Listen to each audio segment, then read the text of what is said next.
नमस्कार दोस्तों, एक बार फिर से स्वागत है आपका ऑनलाइन क्लासेस के इस प्लेटफॉर्म पर। और आज की क्लास में हम क्लाइमेटोलॉजी के कुछ अच्छे क्वेश्चंस हैं वो डिस्कस करेंगे।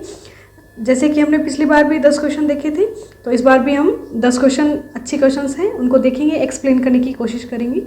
तो आप सब इनको पहले ट्राई कीजिएगा क्वेश्चंस को, और फिर मैं इसको एक्सप्लेन करूँगी तो आप अपना जो नॉलेज है उसको टेस्ट कर सकते हो ऑब्जेक्टिव के थ्रू। तो देखिए, फर्स्ट क्वेश्चन है, मौसम बदलने का क्या कारण है।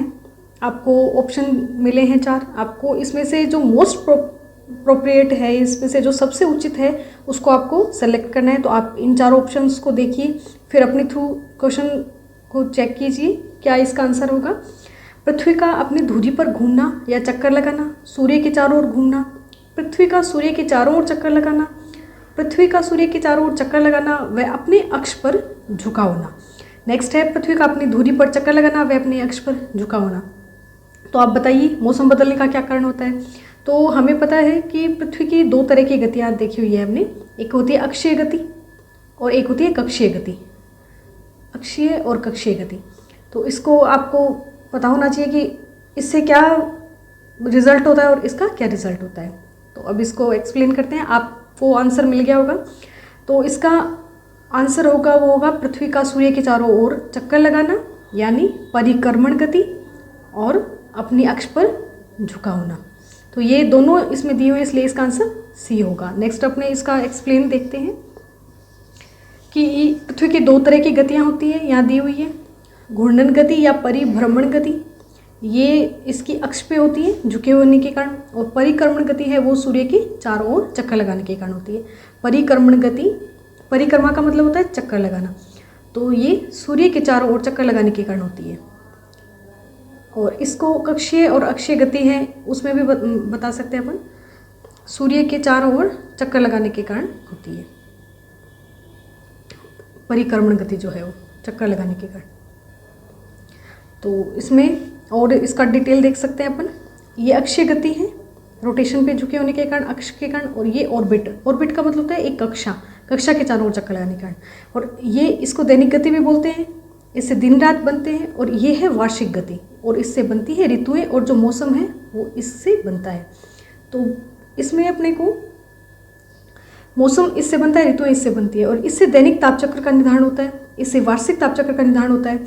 दिन रात जो बनते हैं वो बनते हैं अक्षय गति के कारण, और दिन की अवधि लंबी होगी छोटी होगी वो सब निर्धारित करेगी पृथ्वी की परिक्रमण गति। और इसमें जो भी दैनिक परिवर्तन होंगे वो सब किस में आएंगे, घूर्णन गति में आएंगे। और जो वार्षिक परिवर्तन होंगे, ऋतुएं बनेंगी, वो सब किससे आएंगी, परिक्रमण गति से। तो होप आपको ये समझ में आ गया होगा। नेक्स्ट क्वेश्चन देखते हैं अपन, भूविक्षेपी पवनें। सेकंड क्वेश्चन है, भूविक्षेपी पवनें या जियोस्ट्रोपिक विंड है वो कहाँ नहीं चलेगी। जियोस्ट्रोपिक विंड, जियोस्ट्रोपिक विंड क्या होती है, भूविक्षेपी पवनें। तो आप इसमें से चेक कीजिए, उत्तरी ध्रुव फर्स्ट ऑप्शन है इसमें, उत्तरी ध्रुव। बी ऑप्शन कर देते हैं दक्षिणी ध्रुव, दक्षिणी ध्रुव इसमें मिस हो गया, दक्षिणी ध्रुव। सी ऑप्शन है मध्य अक्षांश, और डी ऑप्शन है डोलड्रम पेटी। तो कोरियोलिस बल अगर कहीं अपसेंट होगा तो वहाँ जियोस्ट्रोपिक विंड है वो नहीं चलेगी। तो अपने को पता लगाना है कि कोरियोलिस बल है वो कहाँ अपसेंट है। तो कोरियोलिस बल है वो हमें पता है कि भूमध्य रेखा पर, बिल्कुल इक्वेटर पर क्या होता है, 0 होता है। और जो पोल्स हैं वहाँ मैक्सिमम होता है। तो हमें पता है कि जो डोलड्रम पेटी है, शांत पेटी जो है, उसमें नहीं चलेगी जियोस्ट्रोपिक विंड। जियोस्ट्रोपिक विंड कब चलती है, जब प्रेशर ग्रेडियंट फोर्स और कोरियोलिस फोर्स जो है वो बैलेंस हो जाते हैं, तो जियोस्ट्रोपिक विंड है वो चलती है। जियोस्ट्रोपिक फोर्स बोलते हैं या जियोस्ट्रोपिक विंड है वो चलती हैं। तो डोलड्रम पेटी है, इसमें जो क्षैतिज हवाएं हैं उनकी अनुपस्थिति पाई जाती है, अनुपस्थिति पाई जाती है। तो ये शांत पेटी कहते हैं इसको, डोलड्रम को, अनुपस्थित। तो आपको आइडिया लग गया होगा, क्वेश्चन इतने हार्ड नहीं है, ये बिल्कुल नॉर्मल क्वेश्चन है। 0 से 5 डिग्री नॉर्थ और साउथ इसकी प्रेजेंस होती है, और सूर्य की स्थिति के आधार पर इसका विस्थापन भी होता है। जैसे सूर्य उत्तरी गोलार्ध में जाएगा तो ये उत्तरी गोलार्ध की ओर जाएगी और जो नीचे वाली है वो विषुवत की तरफ आएंगी, तो उसको भी आपने पढ़ा होगा। आई होप आपको क्वेश्चन समझ में आया होगा। नेक्स्ट क्वेश्चन देखते हैं। थर्ड क्वेश्चन है, वायुमंडलीय परतें जहाँ संवहन होता है कहलाती है। अब आपको ये देखना है कि कौन सी वायुमंडल की ऐसी परतें हैं जहाँ पर संवहन पाया जाता है। कन्वेक्शन करंट्स जो हैं वो उठती हैं, कन्वेक्शन करंट। तो आपको पता होगा कन्वेक्शन करंट कहाँ उठेगी, लो प्रेशर क्रिएट होगा तो वहाँ संवहनीय धाराएं उठेगी, और हाई प्रेशर होगा वहाँ हमने देखा था कल भी कि हवाएं हैं वो अवतलित होंगी और उच्च दाब है उसका निर्माण करेंगी। तो समताप मंडल, मध्य मंडल, शोभ मंडल, समताप मंडल, बाह्य मंडल, शोभ मंडल, ये ऑप्शंस दिए हुए हैं। और एक नन ऑफ अबोव भी कर सकते हैं इसमें आप। तो आप देखिए इसको अच्छे से, अपना सेंस यूज कीजिए और फिर बताइए कि इसका क्या आंसर होगा। शोभ मंडलीय हवाएं कहाँ उठेगी? हमने पढ़ा था जब हम शोभ मंडल की बात करते हैं, और उसमें हमने पढ़ा था कि जो इक्वेटर है वहाँ पर शोभ मंडल होता है, उसकी हाइट है वो ज़्यादा पाई जाती है, 18 किलोमीटर तक पाई जाती है, जबकि जो पोल्स हैं वहाँ ये 5 से 8 किलोमीटर या 10 किलोमीटर तक ही पाई जाती हैं। तो ये हमने कल डिस्कस किया था। अगर आपको उसमें कोई डाउट है इसमें तो आप प्रीवियस लेक्चर है उसमें क्वेश्चन में देख सकते हैं जाके। तो शोभ मंडल में जो हवाएं हैं या शोभ मंडल की जो ऊंचाई है वो सर्वाधिक इक्वेटर पर पाई जाती है, क्योंकि यहाँ पर जो संवहनीय धाराएं हैं वो ऊष्मा को अधिक ऊंचाई तक लेके चली जाती हैं, और शोभ मंडल की हाइट ऊंची हो गई। अब जो संवहन है, संवहनीय धाराएं हैं वो कभी कभी क्या होती है कि निचले समताप मंडल में भी 18 से 35 जो है वहाँ भी ये जो ऊष्मा है ये स्थानांतरित कर दी जाती है। तो यहाँ पर क्या नेक्रियस क्लाउड बनते हैं, नेक्रियस क्लाउड बनते हैं, या फिर इनको क्या बोलते हैं, pearl of mother cloud, pearl of mother cloud भी बोलते हैं इनको। तो ये निचले समताप मंडल में बनते हैं। ये बात आपको ध्यान रखनी है कि संवहन के द्वारा ऊष्मा स्थानांतरण के कारण जो शोभ मंडल में जो बनने चाहिए थे वो कहाँ बनने लगते हैं, निचले समताप मंडल में। तो इसका मतलब क्या हुआ, संवहन कहाँ कहाँ होता है, शोभ मंडल में भी होता है और समताप मंडल में भी होता है। तो शोभ मंडल और समताप मंडल दोनों अपने बी ऑप्शन में है, तो इसका आंसर हो जाएगा बी। ये बाह्य मंडल नहीं होगा, शोभ मंडल नहीं होगा। मध्य मंडल में भी एक तरह के एक दूसरे जो क्लाउड्स हैं वो बनते हैं मध्य मंडल में। कौन से क्लाउड बनते हैं आपको आइडिया लग गया होगा। नोक्टिल्यूसेंट जो क्लाउड हैं वो बनते हैं, नोक्टिल्यूसेंट क्लाउड, नोक्टिल्यूसेंट क्लाउड। तो आप इस बात को भी ध्यान रख सकते हैं। नेक्स्ट क्वेश्चन देखते हैं अपन। फोर्थ क्वेश्चन है, आपको बताना है कि अधिकतम से न्यूनतम जल का वितरण बताना है। अधिकतम से न्यूनतम, इसका ऑर्डर ध्यान रखना है। न्यूनतम से अधिकतम पूछा भी जा सकता है एग्जाम में। तो सबसे ज़्यादा हमें पता है कि जो महासागर है वहाँ पाया जाता है जल, जलीय गोलार्ध भी बोलते हैं पृथ्वी को। महासागरों पर पाया जाता है मैक्सिमम जो जल है वो। बट अगर हम जो पीने योग्य पानी है या शुद्ध जल है, मीठा पानी है, उसका अगर स्रोत देखें तो वो बताना है हमें ऑप्शन के अकॉर्डिंग। तो इसमें है, इसमें महासागर तो ऑप्शन दिया ही नहीं, अगर महासागर होता तो सबसे आगे महासागर लिखते अपन। तो इसमें है हिमानी, भूमिगत जल, आंतरिक सागर, वायुमंडल, वायुमंडल, आंतरिक सागर, भूमिगत जल और हिमानी। तो हमें पता है सबसे ज़्यादा जो पीने योग्य पानी है वो ग्लेशियर्स में अवेलेबल है, ग्लेशियर्स में। तो सबसे पहले हिमानी दिया हुआ है, एक ही ऑप्शन में है सबसे पहले हिमानी, बाकी इसमें लास्ट में हिमानी, इसमें भी लास्ट में, इसमें 2 नंबर पे है। तो हिमानी में सबसे ज़्यादा, तो यहीं से अपना ऑप्शन जो है वो करेक्ट हो जाता है। हिमानी के बाद है भूमिगत जल, फिर आंतरिक सागर और फिर है वायुमंडल में। तो आप ये बहुत बार पूछा जा चुका है ये क्वेश्चन, इसकी एक्सप्लेनेशन देख लीजिए। इसका डाटा भी अगर आप याद रख सको तो बहुत अच्छा होगा। 75% ऑलमोस्ट है वो हिमानी से, और फिर भूमिगत जल से, फिर नदी जल से और फिर वायुमंडल से। कई बार क्या होता है कि हिमानी नहीं देके डायरेक्ट ये तीनों पूछ लिए जाते हैं, तो फिर आपकी प्रॉब्लम हो सकती है। तो आप याद रखेंगे सबसे ज़्यादा ग्राउंड वाटर, ग्राउंड वाटर है, इसका ऑर्डर अपन देखें तो फिर है रिवर्स और लेक्स, रिवर और लेक्स में है सब इसके बाद, और फिर है एटमॉस्फेयर, एटमॉस्फेरिक वाटर। तो आप इस क्रम को ध्यान रखिएगा। और ये उल्टा भी पूछा जा सकता है ना कि निम्नतम से अधिकतम की तरफ जाओ, तो ऐसे एटमॉस्फेरिक फिर रिवर फिर ग्राउंड ऐसे आ जाएगा। नेक्स्ट, इसका डाटा आप याद रखना चाहो तो बहुत अच्छी बात है, याद रख सको तो, नहीं तो अप्रोक्स याद रख लेना। सबसे ज़्यादा हिमानी 75%, फिर ऑलमोस्ट 25 से थोड़ा कम है ये भूमिगत जल है। नेक्स्ट क्वेश्चन देखते हैं अपन।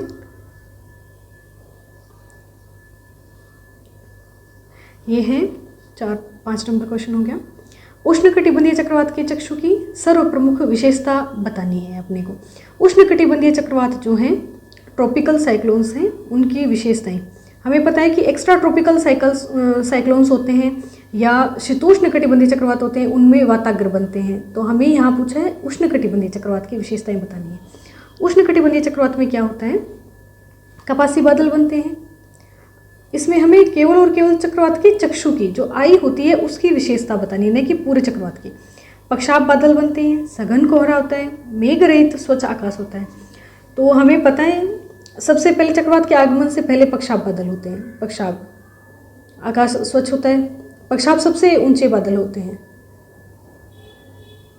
तो हमें क्या बताना है, केवल और केवल चक्षु की विशेषता बतानी है।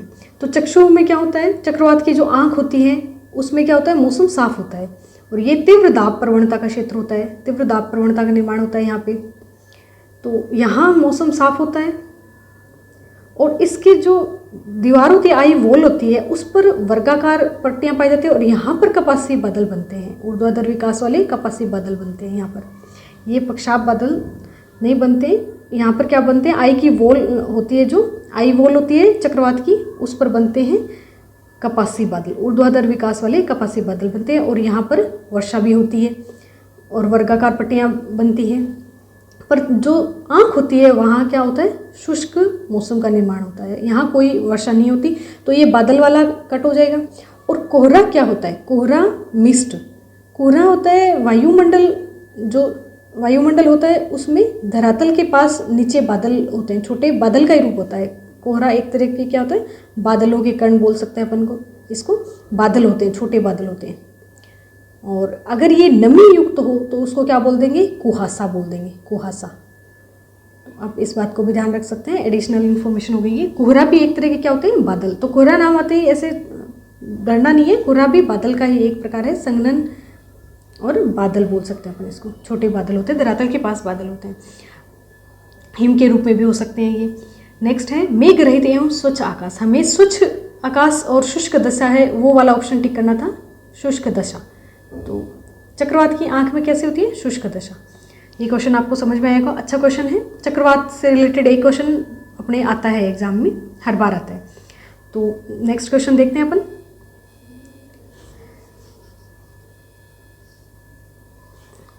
सिक्स क्वेश्चन हो गया। संपूर्ण वर्ष अधिक सापेक्ष नमी एवं उच्च ताप किस जलवायु के लक्षण है। हमें एक जलवायु प्रदेश दिए हुए हैं यहाँ पर बहुत सारे, और अपने को इसमें से देखना है कि सापेक्ष नमी और उच्च तापमान, तापमान भी ज़्यादा हो और आर्द्रता जो है, ह्यूमिडिटी है, वो भी ज़्यादा हो, ऐसा कौन सा प्रदेश है। भूमध्य रेखीय जलवायु, भूमध्य सागरीय जलवायु, मानसूनी जलवायु और स्टेपी जलवायु।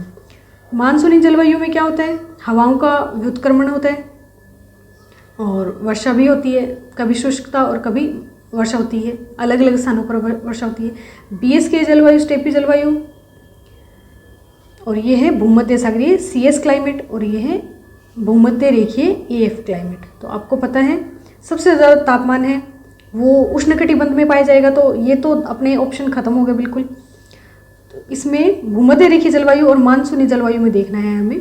तो सबसे ज़्यादा जो वर्षा है वो होती है भूमध्य रेखीय जलवायु में, क्योंकि यहाँ साल भर वर्षा होती है और जो तापमान है वो भी उच्च रहता है। साल भर वर्षा और उच्च तापमान, ये इसकी विशेषता है। उच्च वर्षा, उच्च तापमान पाया जाता है। इसी कारण यहाँ पर विषुवत रेखीय वन पाए जाते हैं, विषुवत रेखीय सदाबहार वन पाए जाते हैं, विषुवत रेखीय सदाबहार वन पाए जाते हैं यहाँ पर। और इसकी क्या विशेषता होती है, लियाना लताएं इसकी विशेषता होती है। ये डायरेक्ट क्वेश्चन पूछा जाता है, लियाना जो लताएं हैं वो किस प्रदेश की विशेषता है, तो आप इसको भी ध्यान रखिएगा। सदाबहार वन, लियाना लताएं क्या होती हैं कि ये सूर्य प्रकाश की होड़ में सूर्य के प्रकाश को प्राप्त करने के लिए बहुत ऊंचाई तक अपना विस्तार करती हैं, लियाना लताएं पाई जाती है यहाँ। तो ये हमने देख लिया। भूमध्य सागरीय जलवायु है, इसमें किस प्रकार के स्क्लेरोफिल जो वनस्पति है वो पाई जाती है। स्क्लेरोफिल छोटी झाड़ी युक्त जो होती है, स्क्लेरोफिल वनस्पति पाई जाती है। छोटी झाड़ियाँ, रसदार फल पाए जाते हैं, वनस्पति। तो ये वनस्पति का भी डायरेक्ट क्वेश्चन पूछ लिया जाता है। स्क्लेरोफिल जैसे नाम है तो आपको पता होना चाहिए। झाड़ी युक्त जो पौधे हैं, रसदार फलों की खेती होती है यहाँ पर। तो जलवायु से बहुत कुछ आइडिया लगाया जा सकता है किसी भी प्रदेश के बारे में। नेक्स्ट क्वेश्चन देखते हैं। ये उष्णकटिबंधीय चक्रवात का ही डायग्राम बताया हुआ है यहाँ पर। तो इसमें आप देख सकते हैं चक्षुभित्ति है और ये व्यास है इसका व्यास कितना होता है 24 किलोमीटर। डायरेक्ट कभी पूछा जा सकता है, ऐसे डायरेक्ट क्वेश्चन आते नहीं है यूजीसी नेट में, बट कोई और एग्जाम हो जैसे केवीएस पीजीटी टीचर का तो इसमें आ सकता है। परिधि से ये दाब प्रवणता होती है 80 से 120 मिलीबार और ये सघन समदाब रेखाओं से घिरा एक क्षेत्र होता है। और समदाब रेखाएं जो होती हैं वो क्या होती हैं, वृत्ताकार होती हैं। और यहाँ बिल्कुल शुष्क मौसम का निर्माण होगा, केंद्र में बिल्कुल बारिश नहीं होगी। और जो वॉल है उस पर क्या पाए जाएंगे, रेन बैंड पाए जाएंगे और यहाँ पर कपासी वर्षी मेघ द्वारा वर्षा होती है। एक इसमें अच्छा क्वेश्चन बनता है कि आप ऑर्डर बताइए चक्षुभित्ति के बाद, जैसे ये चक्षु हो गया, फिर चक्षुभित्ति हो गई, चक्षुभित्ति के बाद सर्पिल पेटी आएगी, वलयाकार बेल्ट आएगी, ये यहाँ मैंने एक्सप्लेन किया हुआ है। सबसे पहले आई चक्षु, चक्षु के बाद चक्षुभित्ति, आई वॉल, और फिर होता है सर्पिलाकार पट्टी, सर्पिल पट्टी होती है। और फिर उसके बाद होता है वलयाकार बेल्ट और फिर बाहरी संवहन बेल्ट और परिधीय बेल्ट। ये पूछा जाता है कि केंद्र से परिधि की ओर क्रम बताना हो अपने को, केंद्र से परिधि की ओर, चक्रवात के केंद्र से परिधि की ओर का क्रम बताना हो तो इस प्रकार से हम बता सकते हैं। सबसे पहले आई, फिर आई वॉल, फिर सर्पिल पट्टी, फिर वलयाकार बेल्ट, फिर बाहरी संवहन बेल्ट और परिधीय बेल्ट। अगर हो सकता है ये दो ऑप्शन मिसिंग हो या फिर ये दो मिस कर दे तो आपको ये पता होना चाहिए आई वॉल, बाहरी संवहन और परिधीय बेल्ट, या फिर ये आई नहीं, ये 4 ऑप्शन आ जाए। तो इस प्रकार से क्वेश्चन किसी भी प्रकार से बन सकता है। अपने को उसका हर जो एस्पेक्ट है, सभी एस्पेक्ट है जो वो पता होनी चाहिए अपने को। तो इसमें से अपने देख लिया था एक स्लाइड यहाँ,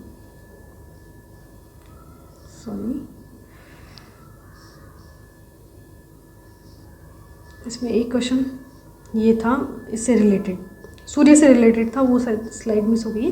तो उसमें क्या पूछा गया था कि जो शीतल धब्बे हैं या जो स्पॉट हैं वो कहाँ पाए जाते हैं। सूर्य की ये अलग अलग लेयर हैं, जैसे अपने पृथ्वी की लेयर पढ़ते हैं, शोभ मंडल, फिर समताप मंडल। इस प्रकार से जब हम अध्ययन करते हैं इसका वायुमंडल का तो पढ़ते हैं, उसी प्रकार से सूर्य के वायुमंडल का भी ये वर्गीकरण दिया हुआ है, मध्यमंडल पढ़ते हैं।